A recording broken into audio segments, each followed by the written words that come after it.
UEFA have won the day with the expanded Champions League, and it will be approved tomorrow. Now, remember, there was a major hoo-ha about this when we were on air about it, because the bottom line is Premier League clubs who fall short in the league will indeed be rewarded for their mediocrity, whilst the Scottish champions will still have to qualify. And I very much got to be in my bonnet about that. Some will. Well, yeah, I mean, take... I'll pick out Arsenal. There you go. Who finished 7th because of their history in the Champions League. Their qualification will take precedence over the Scottish champions. As you might imagine, where I am super annoyed at this, where I'm super annoyed at it, the arrogance of it. There will be Premier League clubs who are falling short in the league, in the league placing. That's down to your league's inability to be able to have any value. It's not. Yes, it is. No, it's not. Yes, it is. How can 7th placed Arsenal take precedence over champions because your Rangers league, or champions Celtic? Well, ask yourself the question, why would your league accept that? Why would your league not be able to position itself better? Why does your league get 34 million quid for the entire football pyramid from the TV broadcasters? Why?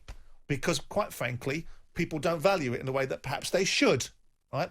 But the notion, perhaps my favourite word, that the champions of Scotland should somehow be compromised by the 7th place team in English football is an outrage. Of course it's an outrage. Well, that's what I'm just saying. But the fact of the matter is that comes down to the people that run your game. Well, they will assuredly do something about it. I mean, how could we have a situation that 7th placed whoever, Tottenham, Arsenal or whoever, Wolves, take precedence over the Scottish champions? The Scottish champions still have to go through qualification process, whereas... Because they're a club with a history, I mentioned Wolves, it wouldn't be them, but Jim, a club like Arsenal would take precedence. The Scottish football leagues are minnows in European football because of the nature of the construct of them.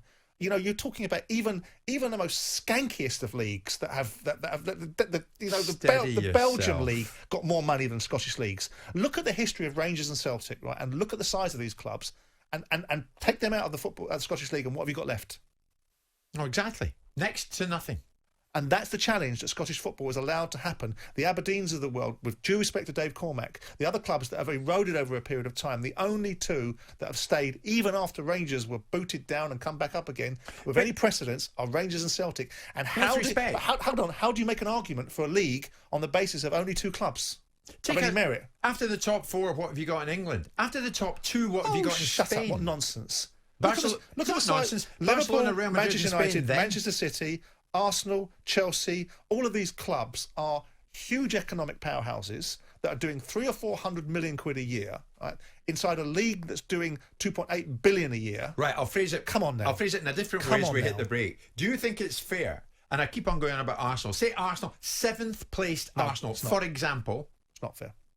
Go straight into the knockout stages, and the Scottish champions have to pre-qualify. And here's where I agree with that ghastly lawyer from last week about UEFA, Kaching. This is about the money that Arsenal, the brand of Arsenal has more value to broadcasters to a certain extent than the Rangers and Celtics of the world. Now, don't ask me why, but they do. So you think the problem lies with the Scottish authorities? They should have done something about this before now. Well, of course they do. Why would they let themselves be the third part of the equation? Why would they let themselves be the runt of the litter? Why would they let themselves be marginalised? Why would they accept being put into a knockout tournament as a matter of course? Why would they accept it? And again, the argument is because they only get one vote. But they also shouldn't allow themselves to be in a position where other nations, if it happens to Scotland, it will happen to other nations as well. It's an absolute farce.